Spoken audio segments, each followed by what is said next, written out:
Sight and Insight by Rowland. Copyright Longman Group Limited, 1974. Commentary for Filmstrip 2.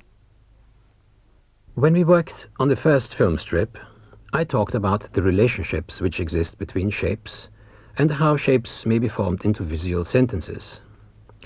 But before we go any farther with this, we must first of all look at the simplest relationship of all, the relationship between a shape and the space which surrounds it. In this picture you see a man in a vast field. Not a real man, of course, but a symbol representing a man. Nor is it a real field. Even so, we can experience the limitless space of the huge field, perhaps stretching to the horizon beyond the edges of the picture, and the loneliness of the man without another human being in sight, without even so much as a tree or a bush. In the second picture, he's reached the edge of a wood and is about to enter. It's a very dense wood, and hardly any light gets through the thick mass of leaves, branches and trunk.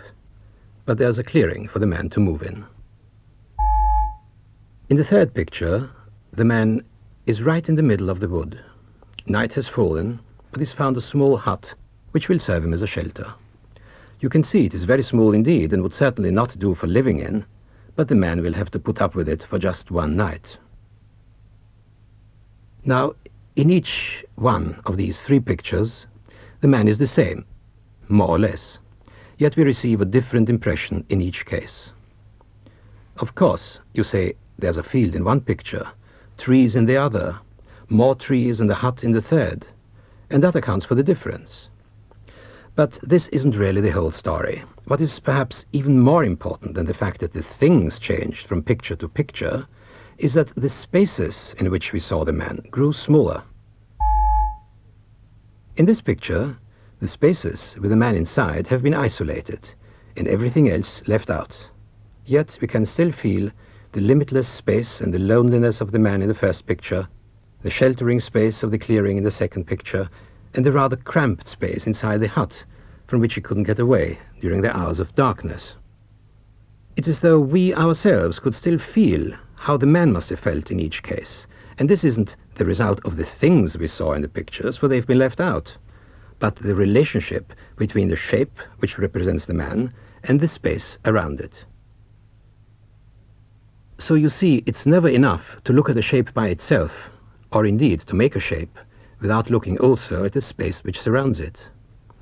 Every shape is affected by the space surrounding it. Every shape enters into a relationship with the space surrounding it, and any meaning which the shape might have is affected or changed by this relationship. In this poster, which asks for help for mentally handicapped children, an artist has drawn the figure of a little girl and surrounded her by an expanse of white space.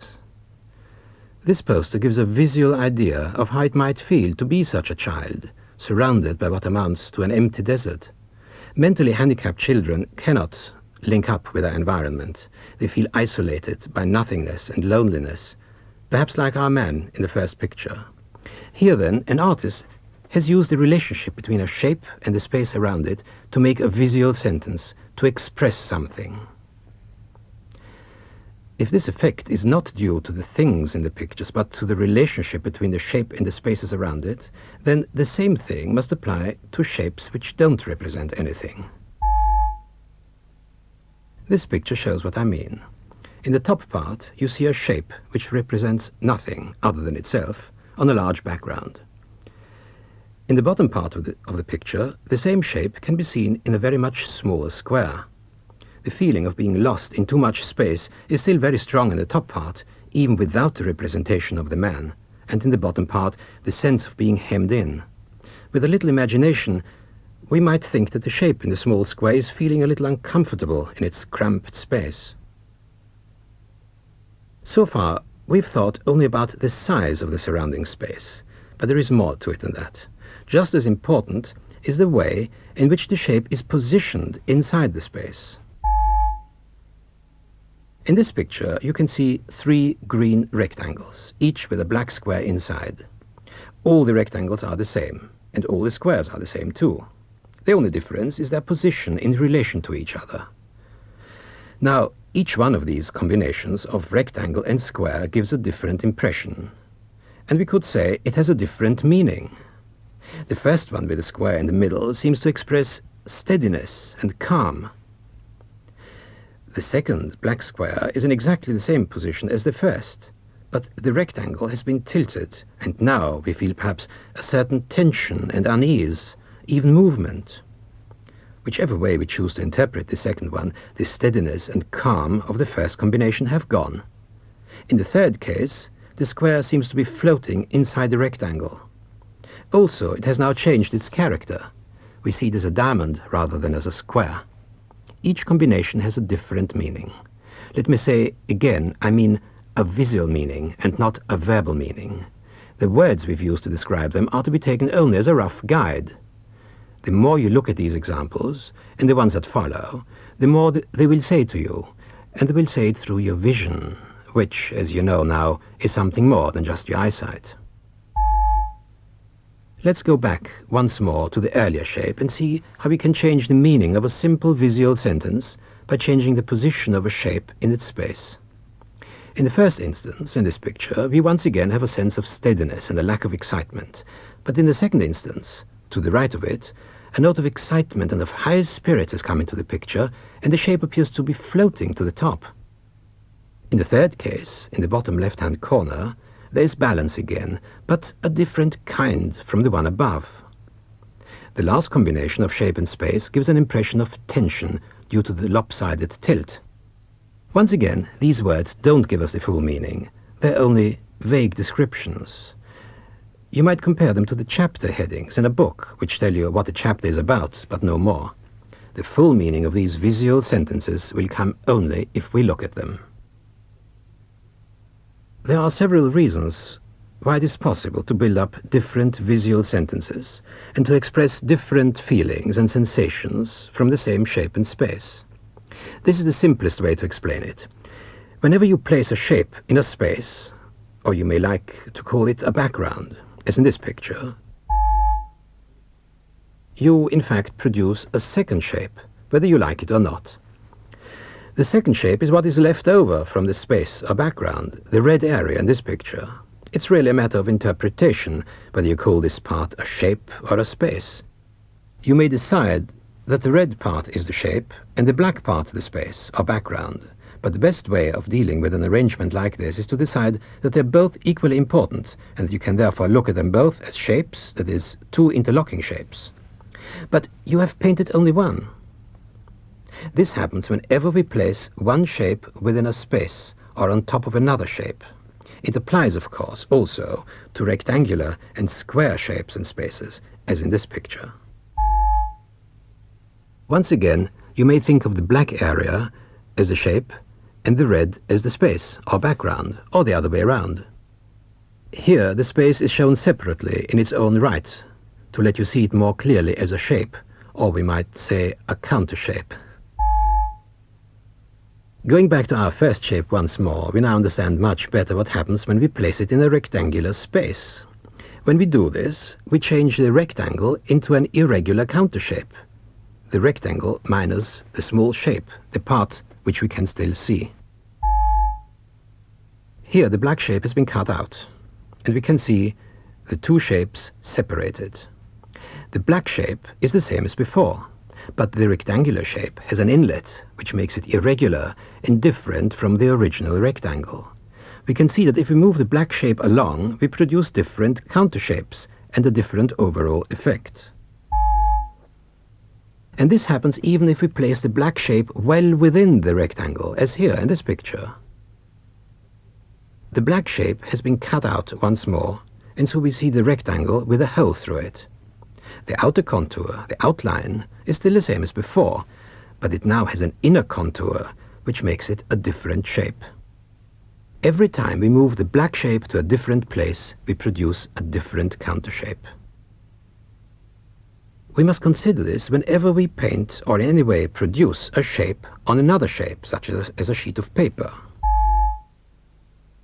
Here, a black shape has been painted on a red rectangular shape. We can Once more, change our interpretation round and see the two parts of the original rectangle as shapes which face each other across the black space, which now moves back into the distance. And we can tune into the black shape once more as the main important shape, the subject of our visual sentence. But the important thing is this: if we wanted to change the black shape, if it didn't please us, we should change the two red counter shapes at the same time, whether we liked it or not.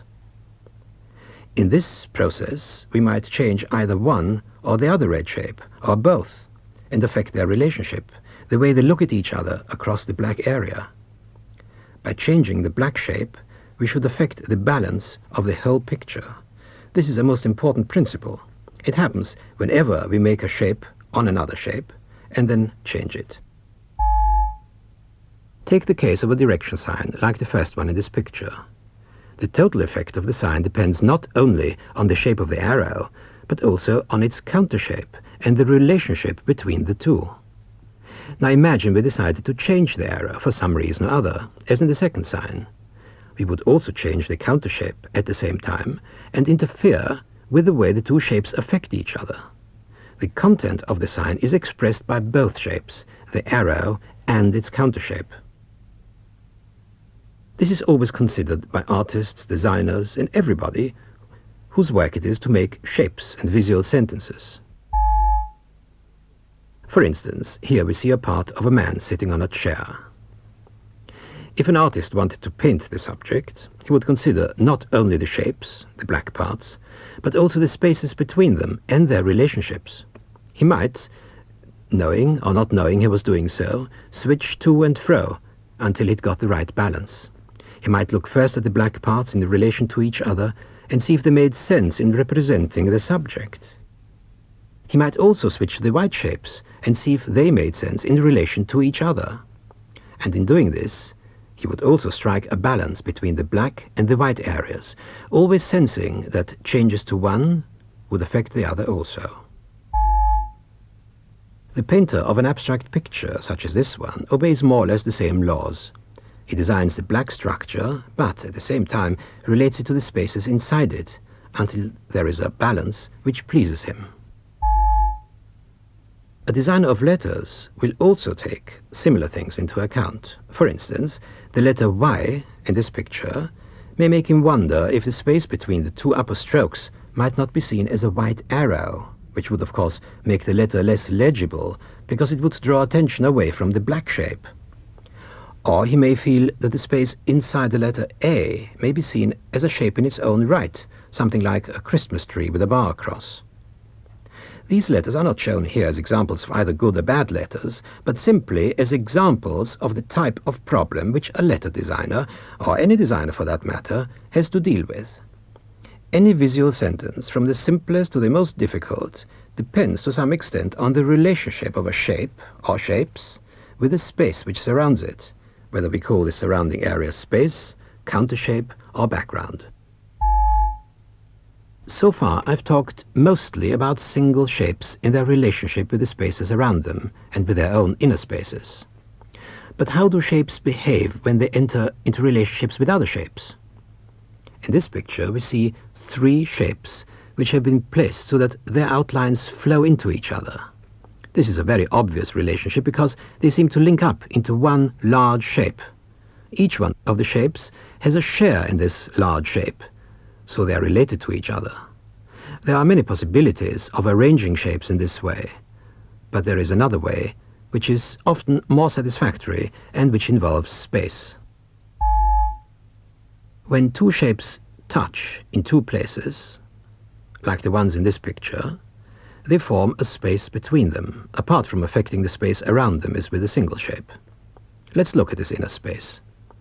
If we were to cut these shapes out, the space between them would fall out and lie on the table as a third shape.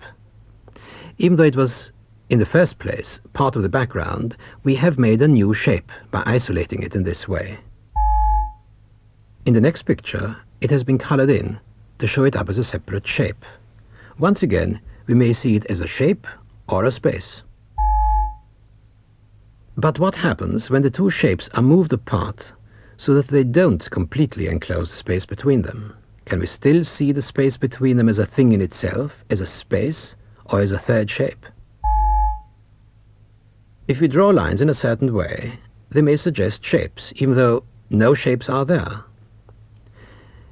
Here we see a square and a triangle, or rather we think we can see them, even though neither is anything like complete, particularly the triangle. But eyes and brain between them interpret these lines as shapes.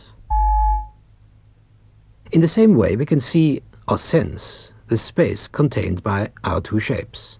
Here you can see it by itself, next to the shapes. It has been filled in and separated from the shapes so that we can see it by itself. It is not a clearly outlined shape any more than the square and triangle in the last picture were. The top and bottom are blurred. Nevertheless, we can see it as a shape. Not all shapes have clear outlines. When we looked at the letters Y and A earlier on and interpreted the white spaces inside as shapes, we were not worried by their open sides. When three shapes meet in this way without actually touching, the same thing happens. We sense a space between them, even if no clear outlines are there and parts of the enclosed space are open. Such arrangements don't often happen by chance. These three shapes were placed with great care so that they should enclose a space which we can recognize. They mold the space between them. They're related to each other through the common space. This is one way of making sure that several shapes will hang together and form a visual sentence. When we stand in a town square, we sense that it is a space, even if it isn't completely enclosed, and the boundaries are not clearly marked. Even an irregular square, a place such as this one, may be experienced in this way. If you stood in such a place and someone asked you to draw the shape of the place, you would probably draw something like the drawing on the right, even though it isn't really an enclosed space. Whenever shapes or objects are arranged in such a way that the space they enclose is clearly understood by us, they form a visual sentence. We can see and understand them in their relationship to each other. This affects not only shapes which have a definite outline and whose enclosed space is obvious, like the two here, but also shapes which are vague and not very definite in outline, and which enclose a space between them which links them in a less obvious way. Nevertheless, it is the space between them which links them, just as the space of a town square links the houses which form the square. In this painting by the French painter Claude Monet, a woman is sitting on a seat in the park, and next to her a parasol leans against the seat. These two shapes, the figure and the parasol, are the most important shapes of the picture, and they are related to each other through the space between them. The diagram is a simplified version of this painting, and maybe the artist had something like this in mind when he set out to paint this picture. In this diagram, we can see shapes and space more clearly. Every picture has this relationship of shape and space built in. It is the artist's grammar which helps him to build up, to construct his visual sentences. There is yet another way of looking at the spaces between shapes. I said that the space between two shapes can be looked at in its own right, and I showed it colored in to make it more noticeable. Now, what happens if we use contrasting colors in such a combination? In this arrangement of the same two shapes we saw earlier, a strong color contrast has been introduced. The strong contrast between them makes it seem as though the shapes, we can speak of three shapes now, are not in the same plane or on the same surface. Of course, we can touch the surface and satisfy ourselves that they are, and yet we receive a different visual impression from them. The shapes seem to vibrate. They appear to have detached themselves from the surface on which they lie, and even from each other. They seem to be floating away from each other. The red shape seems to come towards us, but we can't be absolutely sure which shape is nearer to us and which is farther away. We just sense that they are not together. In this large arrangement of many colored shapes, this sense of separation is even stronger. Here there can be no suggestion of what is shape and what is space. They are all equal in this respect. but we feel that they're detached from each other. They come forward or go back, so that between them they give an impression of depth. This depth is a little mysterious. It can be interpreted in many different ways. This lithograph by the painter Serge Polyakov has an effect similar to that of the last picture, but of a much less obvious kind. The colors still contrast with or vibrate against each other, but more gently.